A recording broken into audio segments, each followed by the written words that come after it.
DMDK అధినేత సినీ నటుడు విజయకాంత్ కు తమిళనాడు ప్రజలు ఘన నివాళులు అర్పిస్తున్నారు. విజయకాంత్ ఈ ఉదయం చెన్నైలోని వియోట్ హాస్పిటల్లో తుది శ్వాస విడిచారు. ఆయన మృతితో తమిళనాడు అంతటా విషాదం నెలకొంది. చెన్నైలో విజయకాంత్ నివాసం, డీఎండీకే కార్యాలయం దగ్గరకు పెద్ద సంఖ్యలో అభిమానులు, పార్టీ కార్యకర్తలు తరలి వచ్చారు. విజయకాంత్ మరణ వార్తను జీర్ణించుకోలేకపోతున్నారు. అభిమానులు బోరున విలపిస్తున్నారు.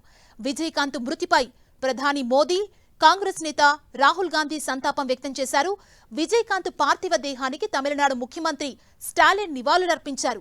విజయకాంత్ కు ప్రభుత్వ లాంఛనాలతో అంత్యక్రియలు జరిపిస్తామని తెలిపారు. విజయకాంత్ భౌతికాయాన్ని ఆయన నివాసం నుంచి డీఎండీకే కార్యాలయం కోయంబేడుకు తరలించారు.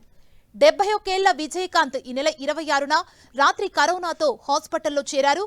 వెంటిలేటర్పై చికిత్స పొందుతూ ఈ ఉదయం కన్నుమూశారు. చివరిగా ఈ నెల 18న తిరువెర్కాడులో జరిగిన డీఎండీకే 18వ జనరల్ కౌన్సిల్ సమావేశంలో ఆయన ప్రజలకు కనిపించారు. పార్టీ బాధ్యతలను భార్య ప్రేమలతకు అప్పగించారు. దేశమంతా గుర్తింపు ఉన్నప్పటికీ విజయకాంత్ తమిళ సినిమాల్లో మాత్రమే నటించారు. ఆయన సినిమాలు తెలుగు, హిందీలో డబ్ అయ్యేవి. కోలీవుడ్లో ఆయనను విప్లవ నటుడిగా భావిస్తారు. 20కి పైగా సినిమాల్లో పోలీస్ ఆఫీసర్ పాత్రలో నటించారు.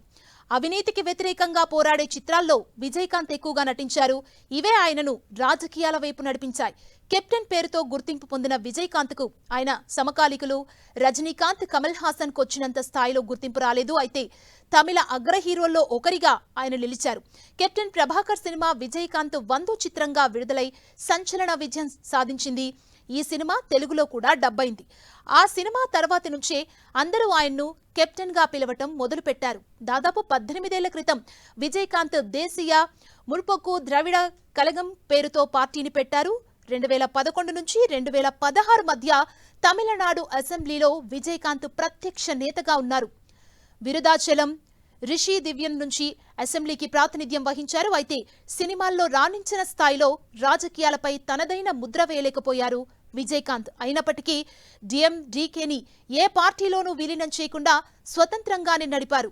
కొన్నేళ్లుగా విజయకాంత్ తరచూ అనారోగ్యం పాలవుతున్నారు. పలుమార్లు హాస్పిటల్లో చేరారు. అనారోగ్యం కారణంగా రాజకీయాలపై పూర్తి స్థాయిలో దృష్టి సారించలేకపోయారు.